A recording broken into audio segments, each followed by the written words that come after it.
So, Rob travels with Donnie, and we have a little unplanned adventure for today. We are driving to the little village of Cuesta, New Mexico. And let me explain why we're here. It's fairly interesting. Deborah and in 1/2 mile, turn right on New Mexico 38. Okay, I'll do it. They went off to Red River, which is, I wanted to go, but I had to work. Then I discovered, hey, I need to pick up a package before we leave next Tuesday in Taos. The weather forecast said, hey, rain for like the next 5 days, and I did not want to do that trip through the mountain passes in the rain. It's too dangerous, so I didn't want to do it. Turn right on New Mexico 38. So as you can see, Garmin is having me take a ride on 38 East. Well, so I couldn't go to Red River, but I did go to Taos. And then when I got to Taos, I realized I can do a loop back to Eagle Nest near where we're staying and go through just maybe 10-15 miles out of the way. Continue on New Mexico 38. And that's what I'm doing. I am heading, I'm 12 miles now through some beautiful, looks like really, really beautiful country coming up here. And so I'm going to leave the video on so you can see this gorgeous drive. And I'm 12 miles from Red River. So I won't make you sit through the whole thing. I'll either cut out I'll include the exciting parts and get rid of the boring parts, or I'll speed it up. Who knows? But I've never been here before. Who knows what we're going to see? But one thing's for sure, we're going to see it together. So 12 miles. And then I understand I think it's about 20 miles back to Eagle Nest. And that's pretty good. I don't have anything to do until 6 o'clock. And even if I start running late, my appointment is by phone. And as long as I have a phone signal, which I have a really great one right now, and unbelievably, I can do this session wherever I am. So, this is exciting. Lots of mountains. We're coming real close to these mountains.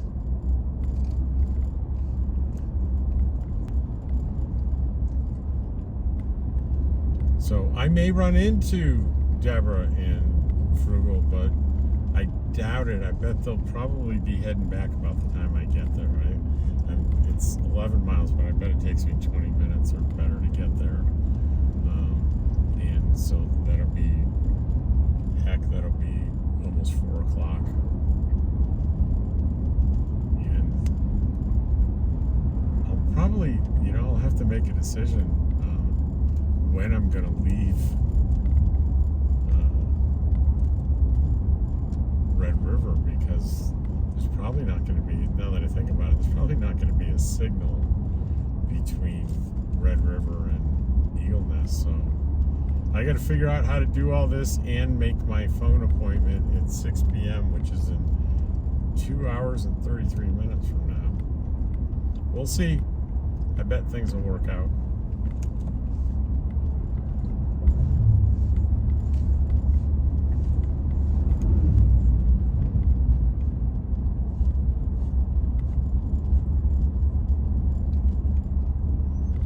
This is pretty gorgeous, guys. I hope it translates well to the screen for you.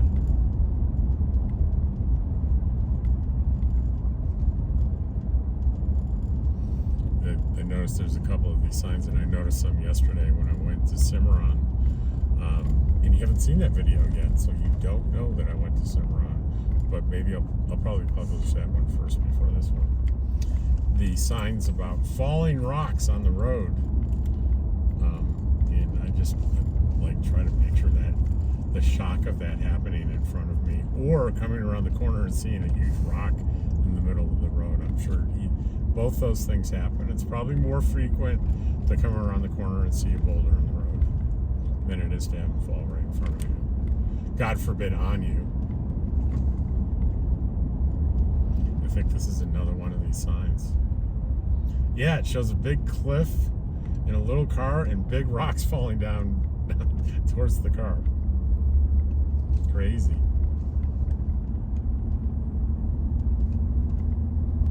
So we have about a little over 9 miles left of this. Nice, smooth road. 50 mile per hour speed, so we'll be there pretty quick. A little faster than I anticipated, maybe. National Forest Campground on the right there. If you've never spent time in New Mexico, find a way, especially if you're a nomad, find a way to do it. You know, that I can't rave enough about the national or the annual pass deal for New Mexico state parks. $225 for the year. And if you, here's the real deal, if you can go to parks with first come first serve sites, so you don't have to make a reservation. Otherwise, you'd have to spend the money, depending on how long the reservation is, between $8 and $12. But like this park I'm in, I didn't make a reservation. I pulled into a first come first serve site for 2 weeks, and it cost, are you ready for this? $0. $0. No, nada, nothing. Now, for a lot of my reservations this summer, I've been reserving ahead of time spots with electricity. Now that costs $12 for 2 weeks for the reservation fee, and then $4 per night for the electricity. That is $68 for 2 weeks. Now, say I stayed 4 weeks a month.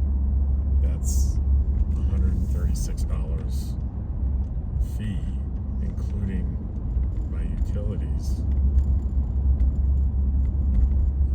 Try to picture where you might be able to rent a place with electricity included for $136 for a month. The answer to that is nowhere, ever. I mean, if a place like that exists outside of New Mexico, please tell me about it. Tell me where it is. And some of these campsites are stunningly gorgeous with incredible views and just now staying in Cimarron State Park. There just aren't really electrical sites, but it's at 8,000 feet. It's fairly cool. It might get up, honestly, mid 80s. But if you're sitting in the shade for back to the 70s, if you're in your rig, you turn on a fan, you're good.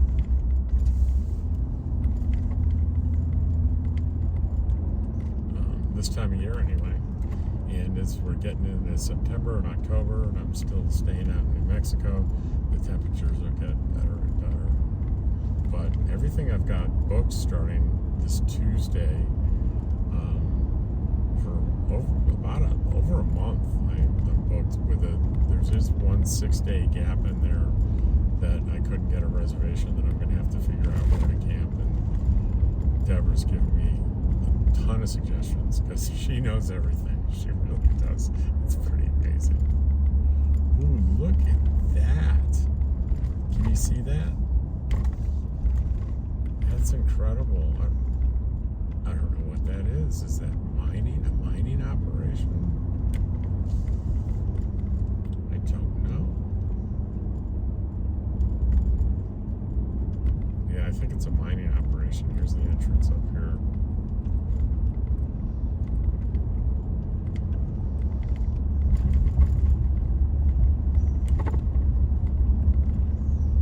Another 5.5 miles to go.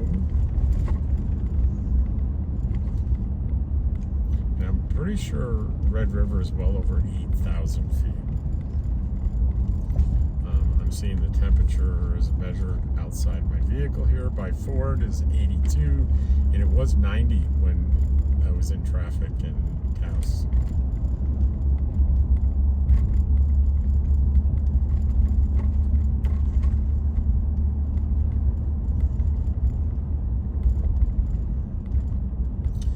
I did see a Chevron sign way back there. I wonder if this is some kind of Chevron's mining facility, if they're into some kind of mining. Be interesting to find out. I bet I could look on Google Maps and it might tell me who owns the operation and what kind of operation it is. I'll check it out tonight. And if I find out, I'll put it in the video. So we're less than 5 miles out now. Still gorgeous. Well, I found out, and it's the Molly mine, and you can look it up in Wikipedia, and maybe you'll have better luck figuring out what it is they mine there. But I was right about the association with Chevron. How you doing over there, Dottie? You sleeping? She's awake, but pretty relaxed in her little bed beside her dad, going for a drive. It's one of your favorite things, isn't it, Dottie? Going for drives? Going for rides in the car? Another campground, Forest Service campground. I think I saw a close sign. We were going, it went by pretty quickly. And this is it. This is Red River.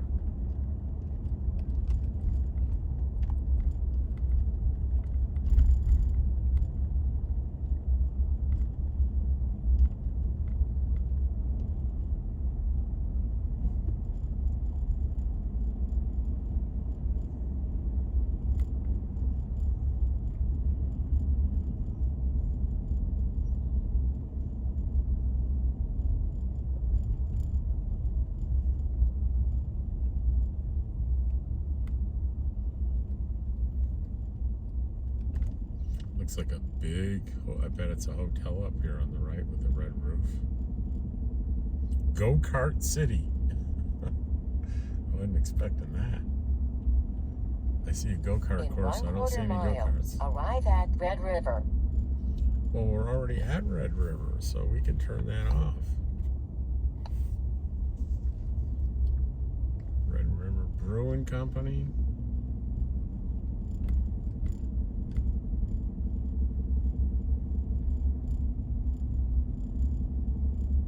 Ponderosa Lodge.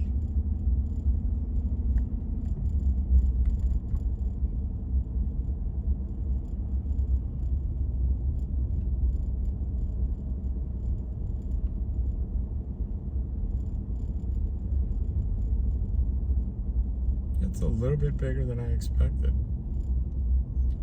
We're still going Riverside Lodge and cabins. We still got downtown looking stuff here.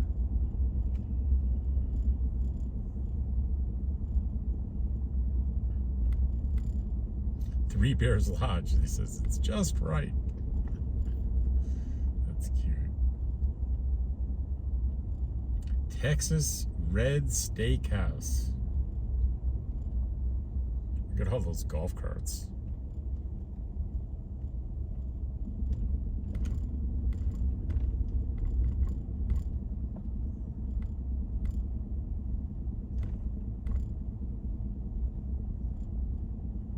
Dairy bar, burgers, fries, and more.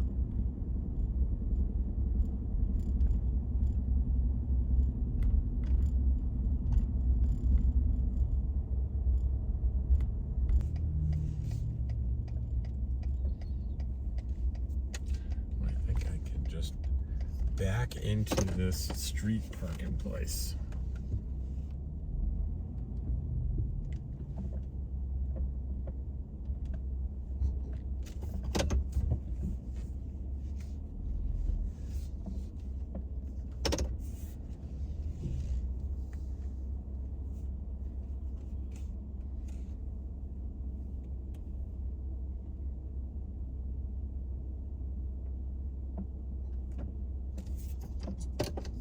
Keypad to get on.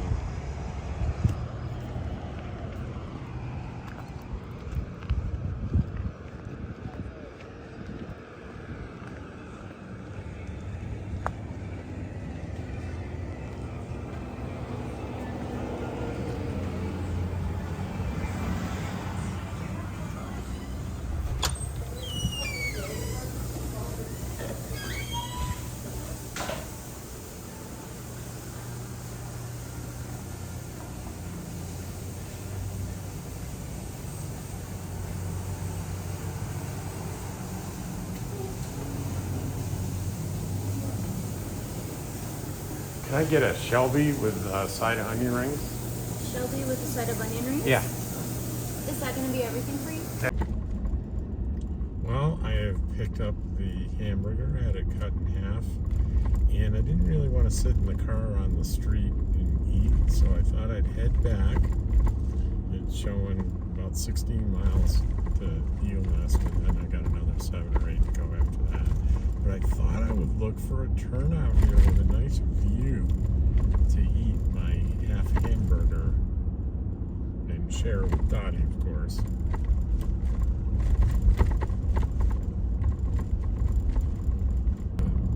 You can't see it, but rest assured off the guardrail here, there is a deep, deep canyon. It's almost straight down.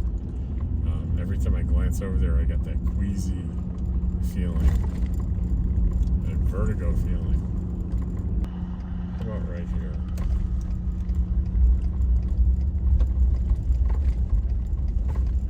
I've stopped here, and we're gonna get the food out, and I will show you what I've purchased, so you can see.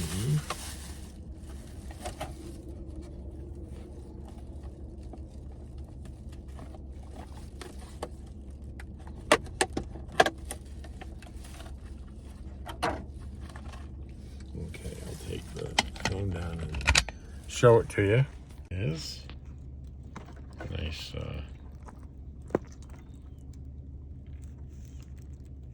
goat cheese and onion rings. Dottie, does it smell pretty good to you?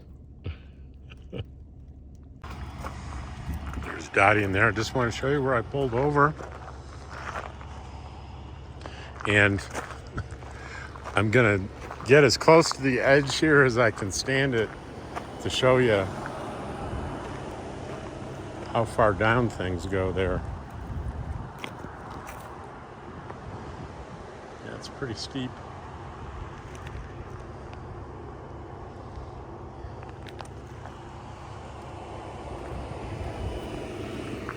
Well, here I am pulling out after I had a few bites and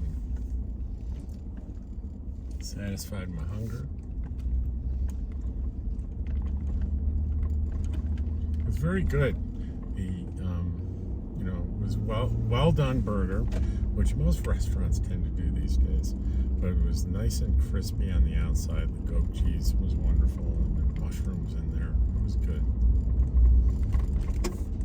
And I shared some with Dottie. It's Dottie approved. You know, in camp, if I think of it, I'll include a picture of it. There was a guy that had a half-ton pickup truck pulling maybe a 28-foot trailer. But the real amazing thing is he had a cover on the back of his pickup that had a ramp that he had a little side-by-side on.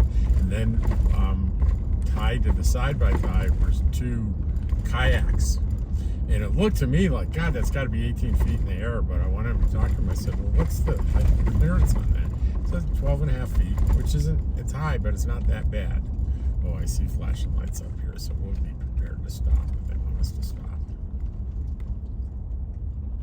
And they do want us to stop. They're just doing some work here, looks like.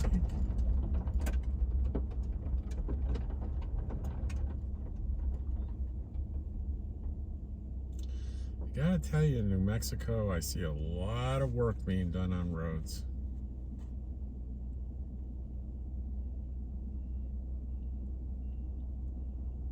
I'm not saying the roads are perfect, but I'm saying I'm seeing a lot of construction activity.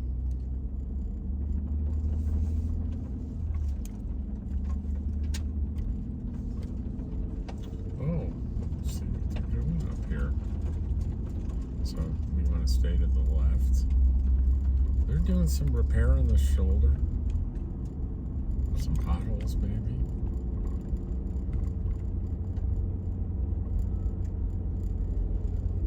It's called Bobcat Pass. Looks like where they rent some side-by-sides and maybe a store. Okay, 9820 is the elevation. And I think we're a little lower than we were, so a pretty good get. 10,000 was a pretty good guess. Because we descended at least 100 feet or so between where we stopped to eat and here. So that was very, very close. And the temperatures, it's 4 in the afternoon, should be the peak temperature at 79 degrees according to the truck. I'd sure like access to a side-by-side, especially in Quartzsite. I don't have a big enough truck. This truck is a quarter-ton F-150, and I'd need the bigger size minimum if I wanted to do what that guy did with a side-by-side on top of his. And he showed me how it was all attached. It looked real solid. I bet it was the setup was expensive, but he's still got all that room in his. And it was a short bed. Mine's a long bed. It was a short bed pickup, but he still had all that storage space available. That was pretty neat. But anyway, just to explore the desert, I certainly can't do it in a two-wheel drive pickup truck. And I might not even want to try a four-wheel drive pickup truck. The side-by-side's perfect. And so I can't afford to do it. I could do this. Can I afford to do it? That's an interesting question when you ask yourself, can I afford a particular thing? That generally doesn't mean I don't have money on the bank or I do have money in the bank. I would like to buy a used side-by-side. And I have the money to do that. But that would dig into my reserve fund, which is important to me in case something disastrous happens. And it's a really good idea if you're a full-timer. So the fantasy is buying a used side-by-side and having it stored in Quartzsite when I'm not there. And, so just have it there for the winter. Oh, here comes the rain. I was talking to you about avoiding the rain, and it was due to start hitting this afternoon, and it's pretty ugly for about 5 days. But we're 11 miles from Eagle Nest, so we're pretty close. We're on the downside of the elevation, it looks like. So I'm getting distracted. The rain distracted me. So I've made many impulsive financial decisions in my life, and many of which were not good decisions. So I'm capable of making a bad decision. And I'm capable of making good ones too. This truck and my trailer, those were two great decisions. And they're paying off handsomely. I'm not so sure about buying a side-by-side.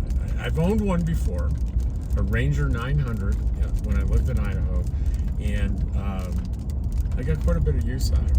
I joined a club and I went out with them. And I also had snow tracks for the winter. That was a lot of fun.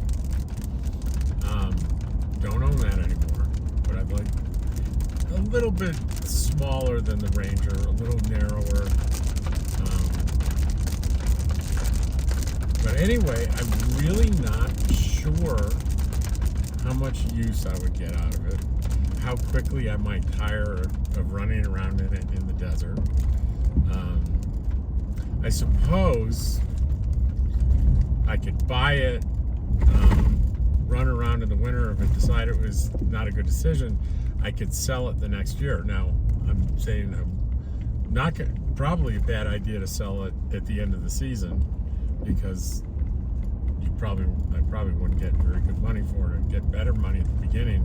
So I would buy it, decide how much I liked it, and then at the end of the season, store it until the following season and sell it if I'm not getting the use out of it. So I'm just thinking out loud here. I don't know. It all depends on how much it would cost me to buy one and how I would get it to Quartzsite. I don't think I'd want to buy one in Quartzsite. I think it's too small a market. But Phoenix is about an hour and a half drive.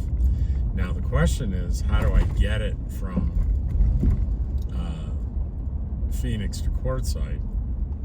And what I'm going to guess is I'd have to rent a trailer to put it on, and like a U-Haul trailer, and then I would have to take the trailer back, return it to the U-Haul place, because it certainly isn't a place in Quartzsite.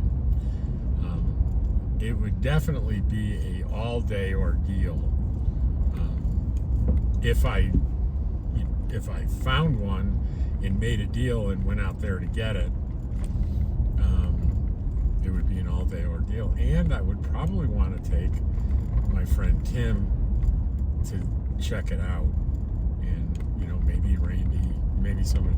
Just bring a couple of guys that know a lot more than I do about engines, and have them give it the once over before I buy it.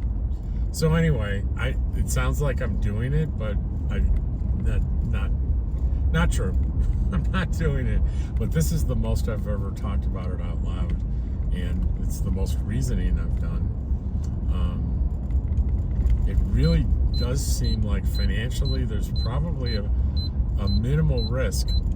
Though one of the things I need to look into, I'd need to insure it, and I would need to register it, because certainly I would want to use it to drive on public highways or public roads in Quartzsite.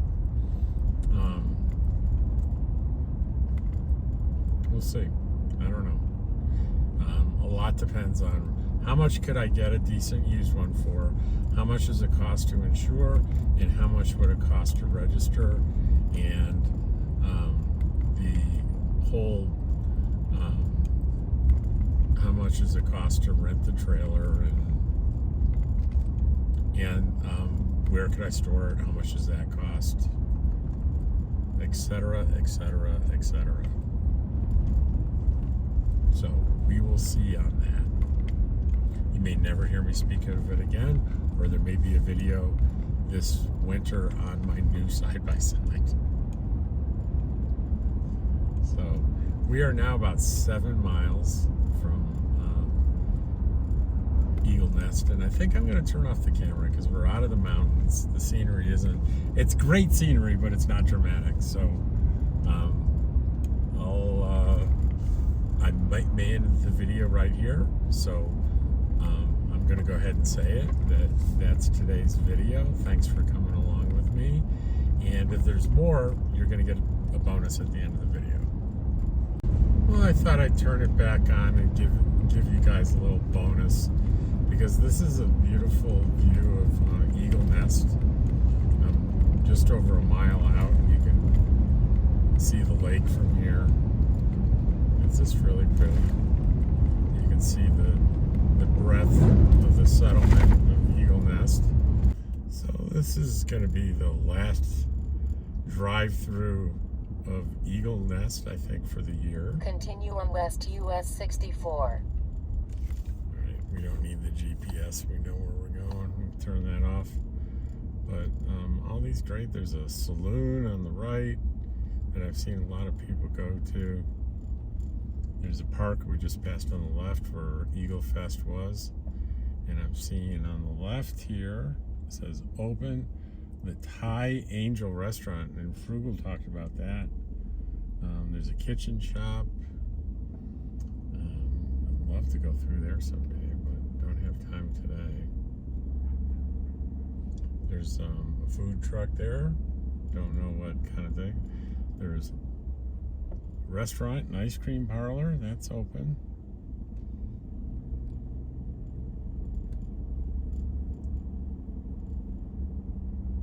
Another restaurant up here on the left. There's at least 4 restaurants I see that are open right now.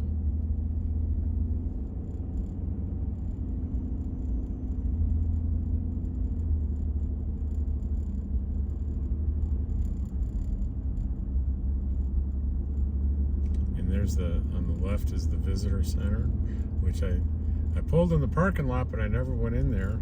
They got some old time stuff, machinery and stuff from the 19th century, it looks like. And that's pretty much it.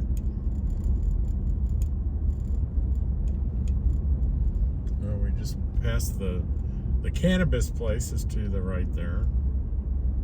And here's some little rental cabins on the lake.